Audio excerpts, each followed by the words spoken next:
everyone. Thank you so much for joining us today for our webinar.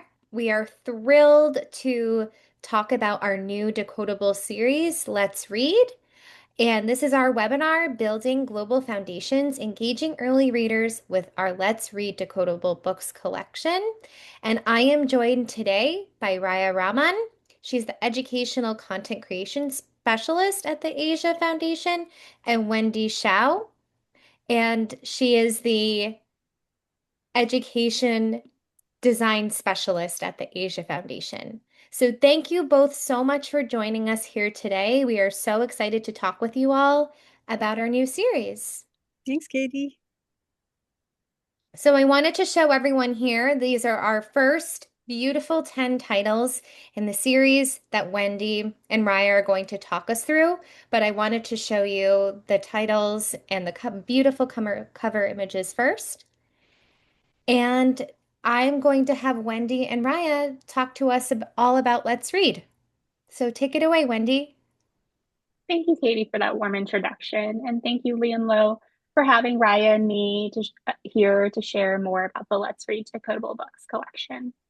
So, for background, as a former elementary early reading teacher, I've definitely seen my fair share of decodables. And so, while many are certainly structurally sound, which is so important, what's often missing is that cultural authenticity and that richness that helps children actually connect with what they're reading. And so when students bring such rich, global, varied lived experiences to your classroom, it's really hard to ignore that absence.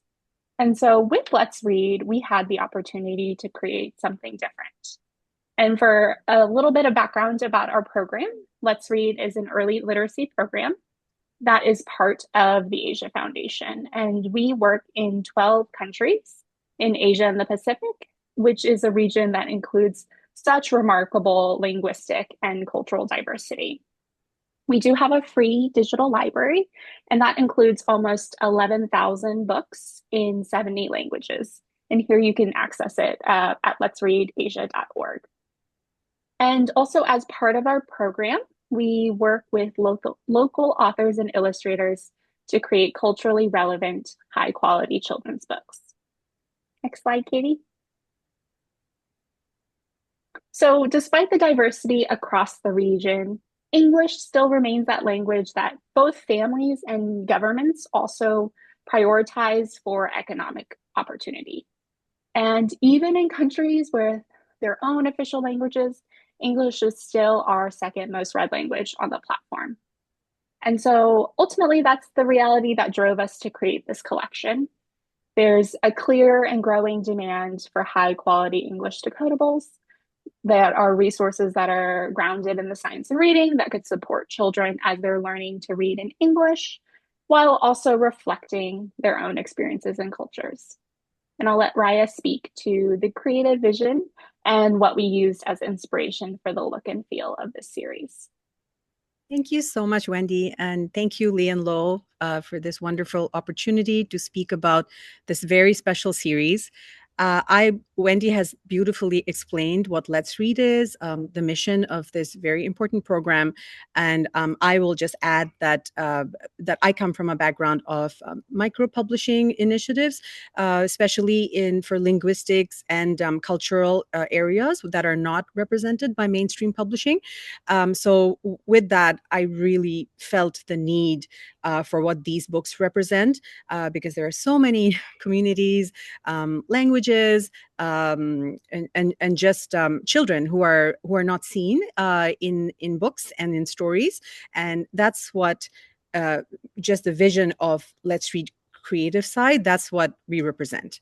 And my title is Educational Content Creation Specialist. So I work mainly with authors and illustrators from these 12 incredible countries, 7 of which are represented in this series. Okay, thank you both so much. And now we're going to hear from Wendy all about the scope and sequence and the fine details that went into the development of the phonics components in this series. So when we set out to build this collection, we knew that the scope and sequence was going to be the backbone of everything. And so in 2023, we did a deep review of the most well-established research-based scope and sequences out there.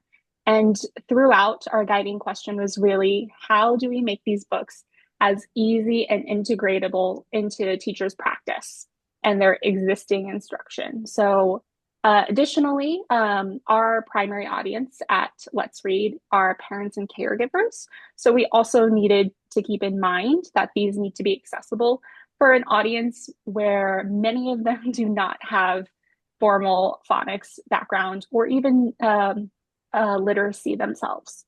And so what we landed on is a scope and sequence that moves from simple to complex letter sound relationships. And that includes a lot of repetition and review. I will say we are closest in alignment to Wilson Foundation scope and sequence, though I definitely want to be clear that these are really designed to work alongside any phonics curriculum that follows the same evidence-based approach. So whatever you're using in your classroom, these books are really built to complement it. Mm. And one of the key pieces of our decodables is that we maintain at least a 90% decodability across every book in the collection. And so in practice, this means that 90% of the words are words that students can sound out using the letter sound relationships that they've already been taught, or also include high frequency words that they've also learned to recognize. So students are really, really able to apply their word recognition skills and find success reading our decodable texts. And for this first release, which includes books 1 through 10 out of a collection of 30, these decodables focus on short vowels, consonants, CVC words, digraphs, and that nasal and sound. Mm. And so additionally, when we were working with our illustrators, we really asked them to bring the story to life, but not to give away the text. So this was a really intentional piece that Raya can also speak to when working with our illustrators, so that students really have to practice those decoding skills and they can't just look at the picture and guess. Mm. And lastly, because we really wanted both teachers and families to be able to use these with confidence, we made sure that all this key instructional information is right at the front of every book. So each decodable opens with those focus sounds, the target words that include those focus sounds, high frequency words that your students will encounter, and also the vocabulary and challenge words, which are often the culturally specific terms that fall out of the decodable pattern. So everything that you need as a teacher to prepare your lesson, or everything a caregiver might need to support their child at home, is really laid out before page 1. And for us, that transparency was really intentional, and we wanted to have these books feel trustworthy and approachable. Hmm. Thank you so much, Wendy. And it's fascinating about the illustrations that support and not reveal. I'd love to hear more about that, Raya, when you talk about how you worked with the creators on developing those really explicit illustrations, because I'm sure that was challenging. But they execute it so well and so beautifully. I wanted to share here, we created a full scope and sequence for Let's Read. So this is a one-page document that you can print out, you can access online. This is free and available for anyone who wants to engage with the series. So it provides details book by book, starting with the bag at book 1. It gives you the phonics focus, the target words, the high frequency words, the vocabulary and challenge words, and then additional logistical information like Lexile level if that's relevant to your work, and word count, and then the country featured, of course. So we wanted to lay everything out for educators so that it's in an easy reference when you're either complementing a phonics program or you're using this in the classroom working with students one-on-one or in small group settings. So we hope that this is useful for you all. It's certainly useful for me um, as I'm talking about the books and referring to them. So we are going to hear now from Raya about how did you work with authors and illustrators on this incredible series and more about that process. Thanks, Katie. Uh, so this particular series represented 7 of the countries, and we have Wendy and I sat together and created a very robust book creation process. These are picture books, but not quite. They're so specific. They're so technical. So that initial process was very important for us. So when we did do that, it's obviously centered on the scope and sequence and the needs for including so many of the words that are high frequency and the focus words. But at the same time, we required the creatives to be highly imaginative. And how do you work with such a strict structure but then also infuse your creativity and fun and enjoyment into the process? That was the beginning. Both Wendy and I have worked with creating decodable books before in other capacities in other organizations. So we brought that incredible experience of putting together a robust book creation process or a decodable book creation process. So that was the foundation. The second part of it was something that the Asia Foundation and Let's Read is known for in their children's storytelling. Dr. Rudine Sims Bishop's philosophy of mirrors, windows, and sliding doors. Obviously, that is a philosophy that we follow, but how does that look when you're working with authors and illustrators and art directors from different countries, different cultures, and different perspectives? So I like to just simplify that very much to really encouraging our creatives to just bring forward their complete lived experiences. One thing that I see sometimes in when I'm working with different cultures, especially ones that are not very much represented in mainstream media, literature, is that there's a tendency to think that, oh, do I need to follow the Western model? And then so my job is to really push that thought away and tell them that actually, no, we want your stories, your unique situations, your unique perspectives, and don't worry about how that may not resonate with every audience. On our side, on the editorial side, we will work with that and we will figure it out. And then I think your next slide, you don't have to go to it yet, will show how we bring forward like ideas that are not very common and just people all over the world may not know about, but how do we present it and make it applicable for the child who is reading about themselves from that very community that the author is from, and then the child who's anywhere in the world, really. So when we have these like processes and these philosophies, but really at the end of the day, it's in my work, I create very strong relationships with authors, illustrators. Our art director is also from one of the Asian countries. So it's a lot of respecting where they're coming from, and then also encouraging a little bit of internationalism, which by that I mean that, okay, you know what, we are making your primary audience is the child next door or your own child who will be very familiar with the material. But just keep in mind that some kids, halfway across the world might be reading this book and very much enjoying it. So that's just like a fine balance I strike without because if I don't strike that balance, then they'll sometimes authors and illustrators will go towards that tendency of trying to be a little bit westernized, only because we're bombarded with Western content. So when you ask someone to create a storybook, that's the first thing they'll think of, and you need to almost take that thought away in a strategic way, and then work from that point onwards. So yeah, I've talked about all of these factors, and the one area that we really focused on is let's explore the world, the back matter for these decodable books, and uh, it was really a ton of research and consultations with the authors of what they were trying to represent. and sometimes it's the simplest thing. It's just how their afternoon was. And that is so different from what you or I or someone else might be experiencing, that to them, what was a mundane afternoon was actually pretty spectacular for someone else. So that's what's captured in the back matter that you're looking at here on the screen for three of the books.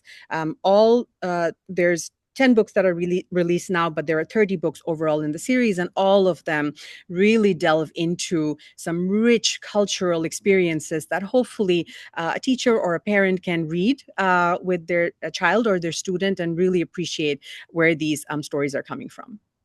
And that's just so unique in the decodability and phonics space. To really enrich a student, either for a student to connect with or for a student to learn from what they're reading. It's really, really special. And so now hopefully this works for everybody. Um, this is a child reading. You don't have a it is pen.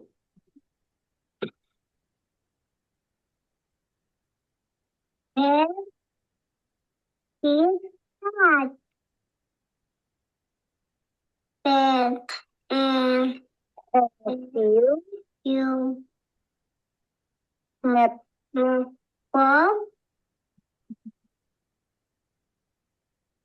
bomb have a Okay. Let me see if I can go back to, can you all see this still? Um, okay. Okay, I hope everyone was able to see that. But Raya so graciously shared that with everybody, and I thought that was so special. Raya, could you tell us a little bit about how you came across that video? Yes. So going back to the comment I made about creating strong relationships with our authors and illustrators, I'm lucky because they'll just reach out to me on social media, and this was shared with me, and it's really special because sometimes it doesn't trickle back to us in that informal way, but there are also formal ways that we do our programming, which I think the next slides will show.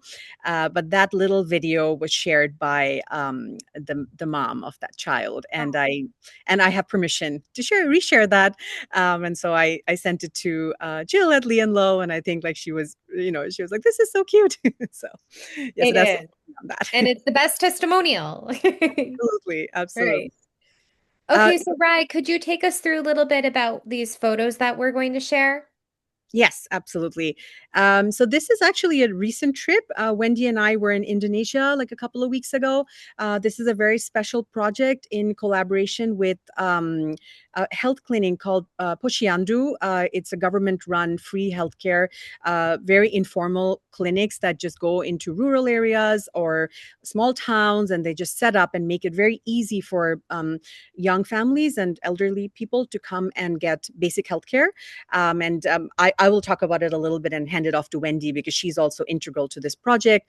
So these are some of the books that were taken by a partner organization that we work with in Indonesia called Read-aloud Indonesia. They have about 50 chapters. So for this city, it was Read-aloud Lombok because that's the city where this health clinic took place. And they came and they brought the books, which are free, all donated by Let's Read. They did incredible read-alouds while kids were thrilled, waiting for medical care. Wendy, do you have anything to add for this? Sure. For this particular project, we're really integrating both parent and caregiver well-being with early literacy. And so, like Raya mentioned, the demographic of these health posts are 0 to 5 aged children. And so, really young readers. And so, trying to develop that love of reading, that routine, that habit of reading really early on. And so, it's a unique space in the community in rural areas where families are already gathering. And so this was an opportunity to conduct a read aloud and really start fostering that joy of reading early. Thank you both. And Raya, can you take us through the book creation workshop? Yes, absolutely. We do a mix of digital book creation, mentorship, workshops, and this one was in person. So I was like, I have to share the pictures. Both Wendy and also the director of our program, Kyle, were also present for this one. The authors and illustrators are at first mentored and guided, and obviously we explained to them what our mission is for the particular books that we're creating. This was not a decodable project. This was a different project. And there's the two pictures on the sides show our authors and illustrators just showcasing the work that they did. And it's really beautiful to see that their thoughts and their ideas and their verbal their oral descriptions of their lived experiences just Mhm. slowly transform into what will eventually be a book. Wonderful. Wendy, do you want to add anything here?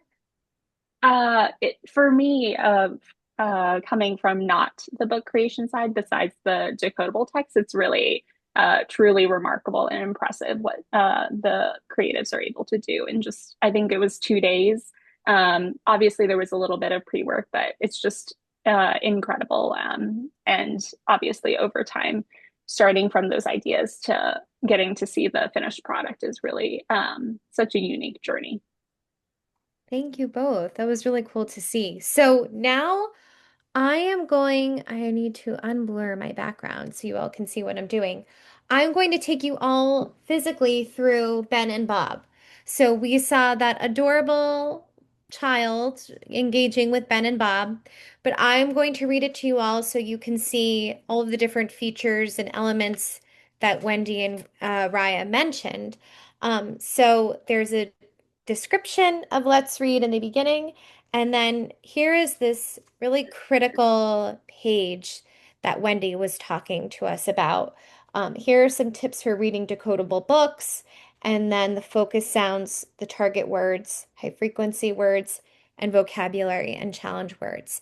Not only is this a helpful tool for educators, it's also very important for families too. When you're reading with your child at home, they're bringing home books, and you want to complement and facilitate their decoding and their phonics learning, this is the page that you want to refer to prior to engaging with the book so that you know exactly what the book is addressing. Okay, Ben and Bob. This is Ben. Ben is sad. Ben, have you met Bob? Bob has a bus. The bus can run. Ben has a bot. The bot can dig. Ben and Bob run. The bus and the bot run. They have fun. And here is the Let's Explore the World page that is provided in every single Let's Read book about the different cultural content that's addressed in the text. And it says this story shows a glimpse of life in rural parts of the Philippines, where traditional homes are made of wood, bamboo, and galvanized iron. It also features handmade toys crafted from recycled materials, like Bob's bus, which many children there play with. Bob wears a tank top, locally known as a sando, and a pair of basketball shorts, which is a typical outfit worn by Filipino kids when they are relaxing and playing at home. So let's go back to before I change slides and hand it back over to Wendy and Raya, I wanted to go back to the focus sounds page. So the focus sounds in this book, after I read it, it's B, T, S, M, and N, or the consonant, vowel, consonant, and consonants mentioned. The target words are Ben, sad, met, Bob, and bus. And then vocabulary and challenge words can, and then there are some more high frequency words. So again, referring to this section before and after the book is always helpful. And then you can read more about the creators, which Raya told us that the creators often are using their own experiences in the text. So they're writing from the culture that's reflected in the in what you see in the illustrations and in the words. And then you can see the rest of the titles here. And of course, there will be 30 to come. So I hope that was helpful for you all to visualize one of the books and what's included in them. And there will be to come on our website, all for free, and I'll talk about this a little bit at the end, free lesson plans for all titles. And we have teacher's guides, free teacher's guides and lesson plans for all of our books. But for Let's Read, there will be lesson plans for all of the books to come. So these are some up close illustrations. They're exquisite. The watercolors are so warm. And a little testimonial, my son, who is 6.5, he's going into first grade, adores this book, and I loved using it alongside the decodables that he was bringing home because he can see a book that's more engaging and exciting than the ones that he's bringing in his folder at home. So not only can you use it to complement a phonics program in the classroom, I have used it firsthand with my decoding first grader. So just a little personal plug.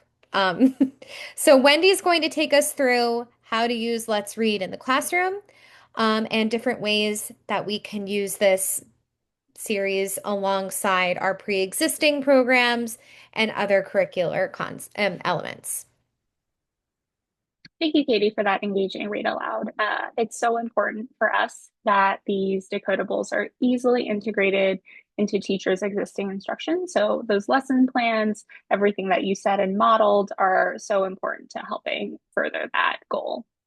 And so from the start, we really wanted to produce books that teachers and families could really genuinely trust. So not only books that are structurally sound, but also culturally rooted.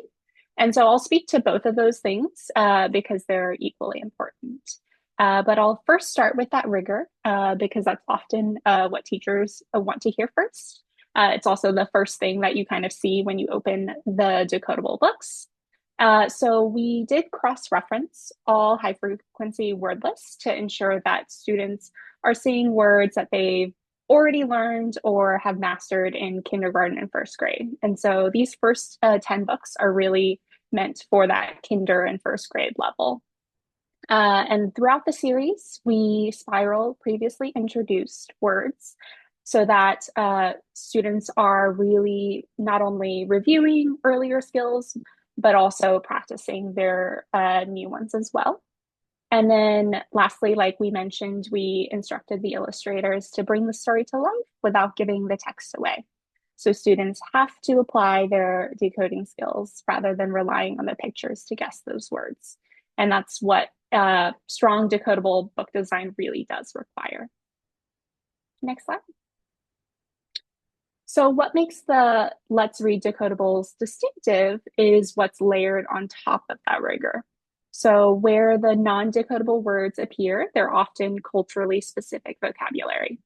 And rather than treating those words as obstacles, we've really tried to contextualize every one of them in the back matter at the end of the book. So that page that you see here displayed and what both Katie and Raya mentioned, that back matter really gives you all the setting, the key cultural terms, and ultimately the world behind the story. And for teachers, I would say that back matter is really your entry point into a lesson. So before your students even open to page 1, I'd really encourage you to spend a few minutes going over the back matter together as kind of a pre-reading warm-up. So you can pull up real images of the communities your students are about to visit. So for Ben and Bob, you can show them the rural landscapes of the Philippines. And for one of my favorites, the tapir, you can show them what a tapir actually looks like and where the forests of Sumatra are before they even meet Phip. So this is really just to pique their curiosity and also build background knowledge so that before they arrive to the text, that cultural context feels vivid, inviting, exciting, accessible, and not necessarily unfamiliar. And so once students have that prior knowledge and they understand kind of the world that they're going to be stepping into, they can read with both confidence and excitement. And whether you're reading the Decodables as a whole group, as a small group, or one-on-one, when students encounter a word that they don't know or are struggling to read, just reminding them to slow down and using their decoding strategies to sound out or when I taught, we tapped out words. So whatever strategies you're using, really prompting them to remember they're still reading and decoding, and that they can slow down. Mm. And so ultimately, we believe that they're not just decoding words on a page, but they're decoding a story that matters. And that combination of both rigor and curiosity, of structure and wonder, is what we really hope to create with this collection. And so we're really proud of these decodable books.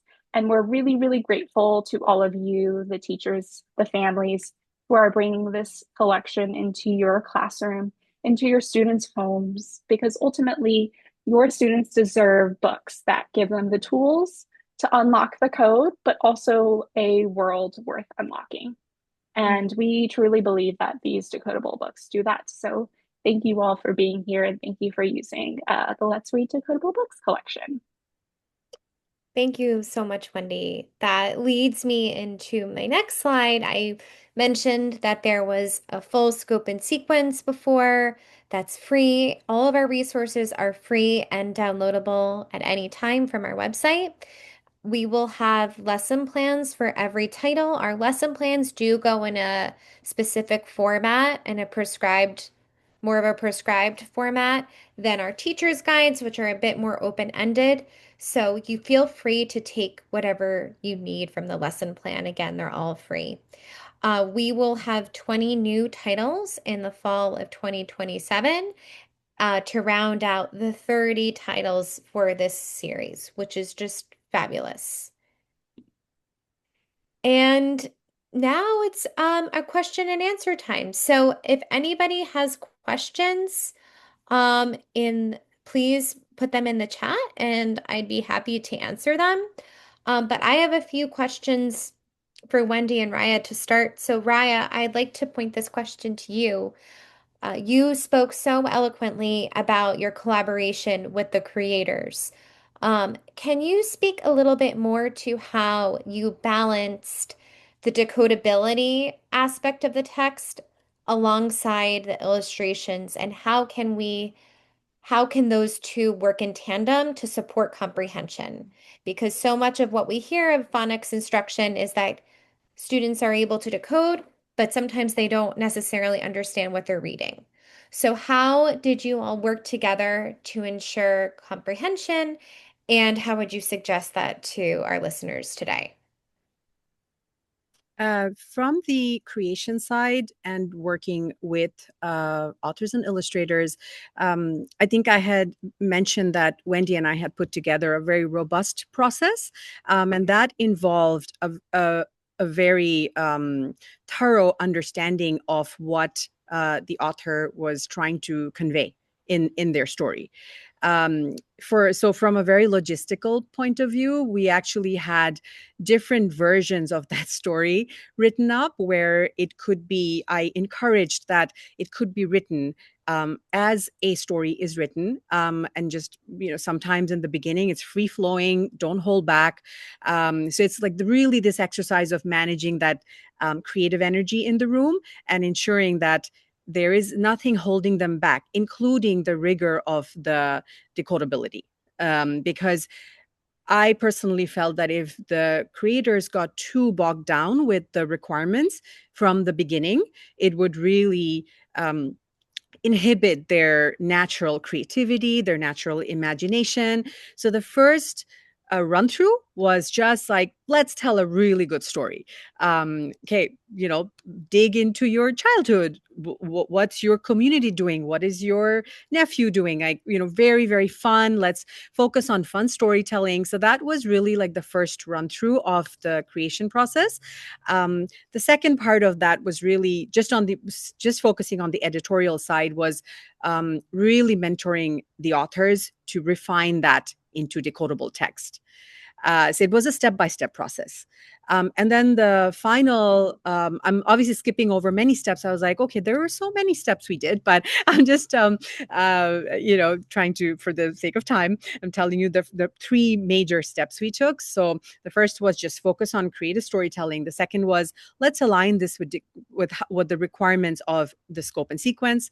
And then the third way we did this was when working with the art director and the illustrator to truly understand what the more like the fun messaging of the story, and working on that to illustrate that, and really giving them, and the illustrators loved that giving them the autonomy to just have fun with it.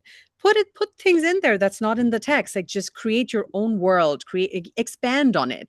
So that's really how we ended up with this, a book that met our requirements, but that's not necessarily the direction that we started off with. It was a step-by-step process where we first focused on one important aspect, and then we finessed it until it was a finished product.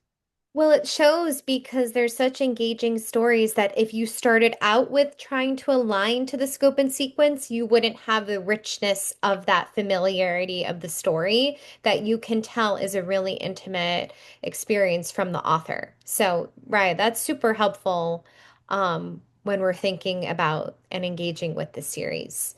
Wendy, do you want to add anything else about bolstering students' comprehension and ensuring that how can we ensure students are understanding what they're reading alongside the importance of of decodability and that learning process? Absolutely. I think this is where building that background knowledge is immensely important. And so, making sure that children and students feel equipped to understanding kind of the world around each book, since they occur in so many different countries. This is also where you can infuse more of the vocabulary and that building of knowledge rather than necessarily focusing on the individual words themselves. So I think that's where I would focus on the comprehension piece, and then obviously asking questions after reading and making sure that students are understanding and reviewing pages that they might have gotten a little confused about. Wendy, can you, in addition to that, speaking of students' comprehension, I had talked a little bit before about family engagement at home with this series. What's some advice that you have for caregivers in a home setting when you're engaging with this series? How can we use this series at home to either complement the text that students are bringing or reading independently? What's some advice that you would give to our listeners today? From the teacher perspective, I would definitely encourage them as rereading opportunities. So, not necessarily seeing the text for the very first time at home, since that would be a much more challenging situation for everybody involved. But I think from a fluency and rereading standpoint, it's a wonderful opportunity to, if you have extra copies of the book, to send it home and be able to have your student and parent or caregiver read it together. And again, still revisiting that first page with all of the instructional pieces behind. So really making sure that students understand those vocabulary and challenge words before tackling the text. And also it's great to review the target words as well. Great. Thank you so much, Wendy. This question is for both of you. If you could both touch on this. This was in the underlying message during the whole webinar, but can you both speak to the importance of diversity and multiculturalism in phonics and decodables? Why is that essential to students' literacy trajectories and learning? Raya, do you want to go first? Katie, sorry, a question popped up and I was reading it. Was your question around why multiculturalism is important Well, yes, to phonics. to phonics? Um, I I personally think that it's important for learning overall. Um, I think Wendy can speak more to specifically about phonics. Um, One thing that I've experienced, and Katie, you mentioned you had experienced too, is that some of the books really that are created for learning to read are quite dry, and um, books like these that infuse culture and the richness of different perspectives. It adds to a child's comprehension as well as their ability to read. And apart from that, just beyond phonics, I actually got into this particular line of work, publishing in general, because I did not feel that my kids were represented in many of the books I saw. So it's something that I feel very passionate about in general, even beyond phonics. And I would say for Let's Read, our audience is very much on children in Asia and the Pacific. And so they were our target audience in making sure that they felt represented and seen in books, and especially in decodable books, where the audience is often very singular in the US. And so that's kind of the genesis of why this collection was even created. Thank you both so much. I actually have a question. Smita, thank you so much for the kind words. So the lesson, Smita wants to know about, let me see if I can manage this. About the lesson plans. The lesson plans are in development. So they're not available just yet. They will be, and we will certainly be in touch. But if you go on our website and let's just type in Ben and Bob, for example, I hope you can all see what I'm doing. So you just never know with screen share and Zoom. So this is on our book page, and this for everyone listening, this applies to all of our books. The lesson plans are in the resources tab at the end.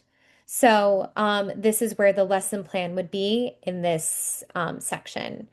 In addition to, you can see the scope and sequence here, and then Wendy and some other Wendy's soundbite about the series, and then some other articles. So all of our resources can be found on that page. Um, I hope that's helpful.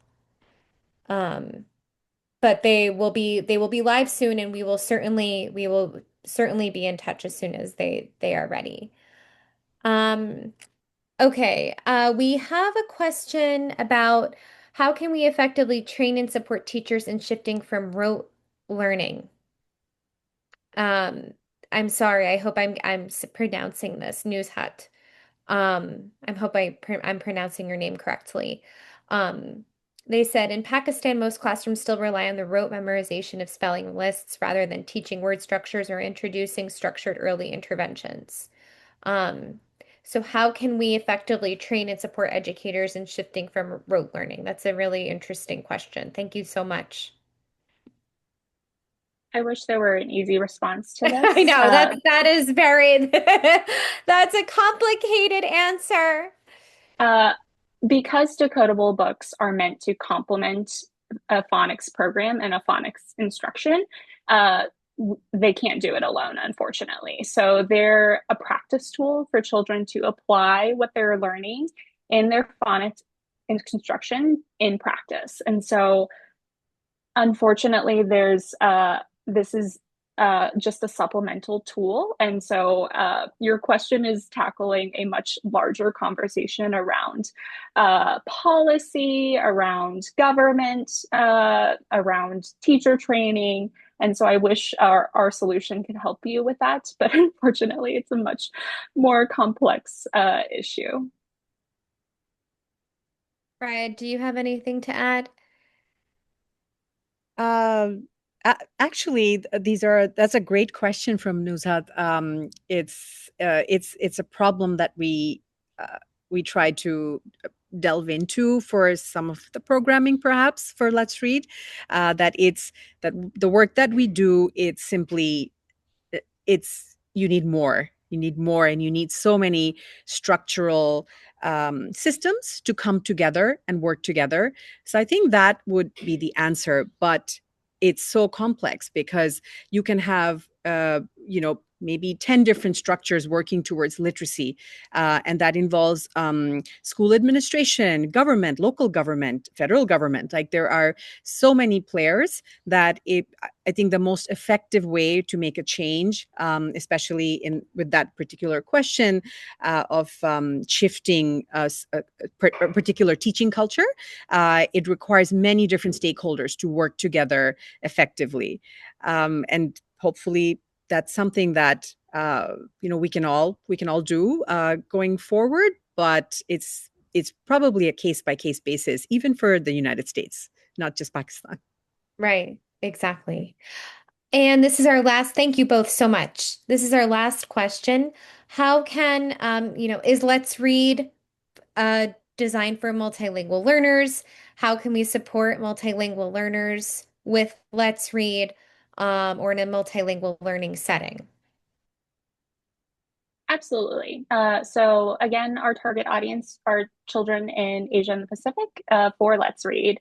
And so these books were really designed for children who are learning English as a second language, English as a third language. So it is not their first language, their primary language. And so very much target audience is that multilingual learner. Great. Raya, do you have anything to add? I'll add that the digital library, Let's Read digital library, has books in multiple versions of the same book exists. So that's a great tool for multilingual learners. Do we have a structured program in place for multilingual or multi-language acquisition? I would say the Let's Read program does not do that currently, but there are lots of tools in place that foster that in a multilingual landscape learning. Yeah, and that first page is also a great tool for uh for multilingual learner classrooms, for you to refer to that word list throughout your instruction. So thank you both so much. This was so incredible. It was wonderful getting to listen to you both about the development of this exquisite series, and we are so grateful and thankful for all of the wonderful books that you've brought to young readers everywhere. Um, so please reach out to me if you have any questions or want more information about Let's Read. I'm happy to help. And you can also follow us on all social media channels. We'll also be posting about Let's Read, about the lesson plans, about the new titles next year. So plenty to come in regard to Let's Read. And thank you again, Wendy and Raya. Thank you again, everybody, for tuning in. And you'll be hearing from us soon.